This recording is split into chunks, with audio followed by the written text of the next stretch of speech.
Hola, soy Toñi Jiménez Arias, soy osteópata craneosacral biodinámica y fisioterapeuta y llevo como unos 15 años trabajando en esta técnica y siendo formadora de los cursos.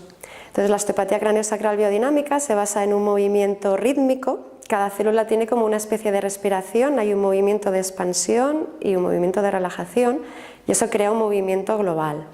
Entonces, cuando hay una zona de bloqueo o de disfunción, como puede ser una sacroiliaca, que se encuentra bloqueada, evidentemente hay desequilibrios en otras zonas y crea posibles dolores. Entonces, nosotros a través de la terapia lo que hacemos es liberar esa zona y volver otra vez a integrarla dentro del movimiento global.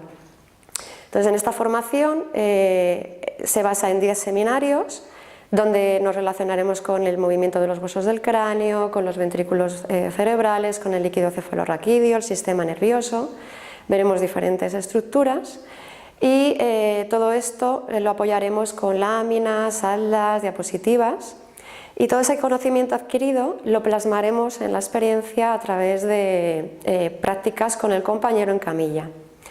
Con esta técnica podemos ayudar a resolver problemas como lumbalgias, cefaleas, migrañas, estrés, ansiedad.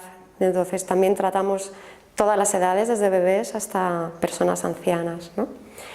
Está dirigido a todo profesional sanitario que quiera ampliar sus conocimientos y toda aquella persona interesada en contactar o ponerse en contacto con terapias naturales y trabajar a través de ellas, ¿no?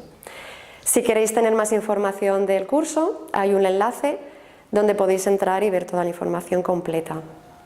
Una osteopatía craneosacral biodinámica es una técnica muy efectiva, yo solamente trabajo con ella en consulta y os animo a que os forméis en ella. Que tengáis un buen día y os espero en la formación.